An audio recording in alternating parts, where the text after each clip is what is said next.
آگے سورہ معارج ہے. معارج یہ بھی مکی صورت ہے. اس سورہ مبارکہ میں بھی قیامت، عذاب اور آخرت کے منکرین کو تنبیہ کی گئی ہے.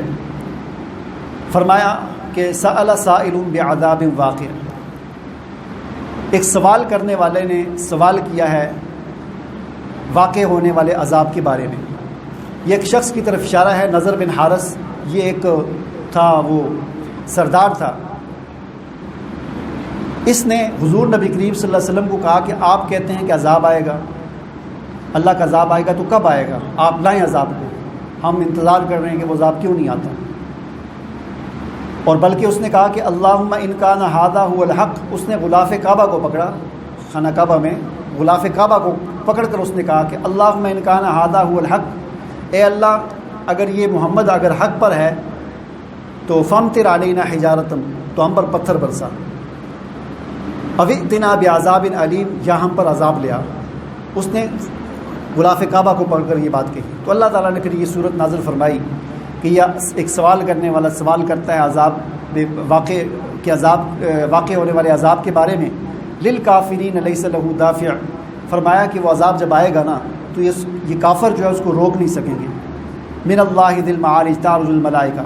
بہرحال آگے فرمایا کہ یبصرونہم یود المجرم لو یفتدی من عذاب یومئذ ببنی، کہ جب وہ عذاب آئے گا تو یہ کافر جو ہے یہ اس عذاب کو دیکھ کر، یعنی قیامت کو اور قیامت کے عذاب کو دیکھ کر یہ اپنی جان خلاصی کے لیے کہیں گے کہ کاش آج میں اپنے بیٹوں کو، بچوں کو دے کر اپنی جان چھڑا لوں. وصاحبتہ واخی، اپنی بیوی کو دے دوں اور میری جان چھوٹ جائے. اپنے واخی، اپنے بھائی کو دے دوں اور میری جان چھوٹ جائے. وفصیلتی، اپنے قبیلے کو، خاندان کو دے دوں، میری جان چھوٹ جائے. یعنی ہر چیز انسان دینے کے لیے تیار ہو جائے گا کہ میرا بیٹا لے لو، میری بیوی لے لو. لیکن وہاں پر فرمایا کہ یہ چیز نہیں چلے گی. کلا، ہرگز نہیں. انہا لظا نزاعۃ للشوا. آگے اللہ تعالیٰ نے پھر وہ ساری جہنم کے عذاب کی، وہاں کی اس چیزوں کو بیان کیا ہے اور انسان کا ایک رویہ بیان کیا ہے. انسان کیا ہے؟ فرمایا کہ ان الانسان خلق ہلوعا، انسان بہت لالچی اور کم ہمت ہے. اذا مسہ الشر جزوعا، جب اسے تکلیف پہنچتی ہے تو رونا دھونا شروع کر دیتا ہے.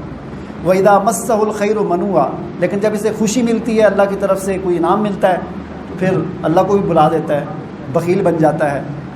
ہاں فرمایا کہ إِلَّا الْمُصَلِّينَ، سوائے مسلین یعنی نمازیوں کے، کہ جو نماز کے پابند لوگ ہوتے ہیں، فرمایا کہ ان کی کیفیت یہ نہیں ہوتی. نماز کی پابندی کی وجہ سے ان کے اندر وہ کیفیات پیدا ہو جاتی ہیں کہ جو پیدا ہونی چاہیے. الذین هم علی صلاتہم دائمون، جو ہمیشہ نماز پڑھتے ہیں. والذین فی اموالہم حق معلوم، جن کے مال میں، جنہوں نے اپنے مال میں ایک حصہ رکھا ہوتا ہے.